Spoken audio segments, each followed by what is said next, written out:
भगवान श्री कृष्ण का देह त्याग। महाभारत युद्ध समाप्त होने के बाद एक दिन वायु देवता को दूत बनाकर देवताओं ने भगवान श्री कृष्ण के पास भेजा। वायुदेव ने भगवान श्री कृष्ण से कहा कि देवताओं ने कहा है कि आपने पृथ्वी पर फैले पाप का अंत करने के लिए अवतार लिया था और अब आपका कार्य पूरा हो गया है। इसके बाद एक दिन सभी यदुवंशी सोमनाथ मंदिर के पास स्थित समुद्र तट पर आए।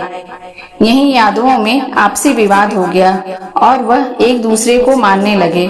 कुछ ही समय में सभी यदुवंशी काल में समा गए।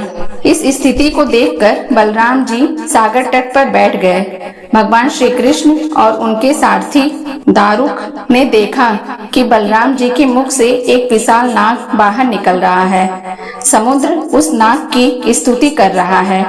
कुछ ही समय में वह नाग सागर में समा गया। इस तरह बलराम, जो शेष नाग के अवतार थे, शरीर त्याग कर क्षीर सागर में चले गए। सोमनाथ मंदिर से कुछ दूरी पर जहां बलराम जी ने देह त्याग किया था, वहां बलराम जी का एक मंदिर बना हुआ है।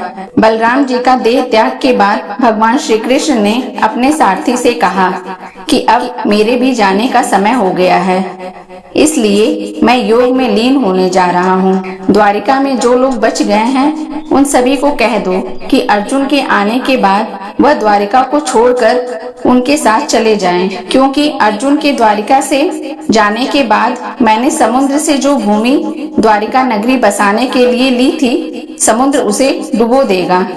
इसके बाद श्री कृष्ण योग में लीन हो गए और जरा नामक शिकारी ने भगवान श्री कृष्ण के पैर को मृग की आंख समझकर दूर से बाण चला दिया। इस बाण के लगते ही भगवान मूर्छित हो गए। जरा ने जब श्री कृष्ण को देखा तो काफी घबरा गया और अपराध बोध से दुखी हो गया। भगवान श्री कृष्ण ने तब जरा को समझाया कि यह तो मेरे विधान से ही रचा हुआ था। मैंने स्वयं ही अपने देह त्याग के लिए इस विधि को चुना था, क्योंकि तुम्हारे पूर्व जन्म का ऋण था मुझ पर।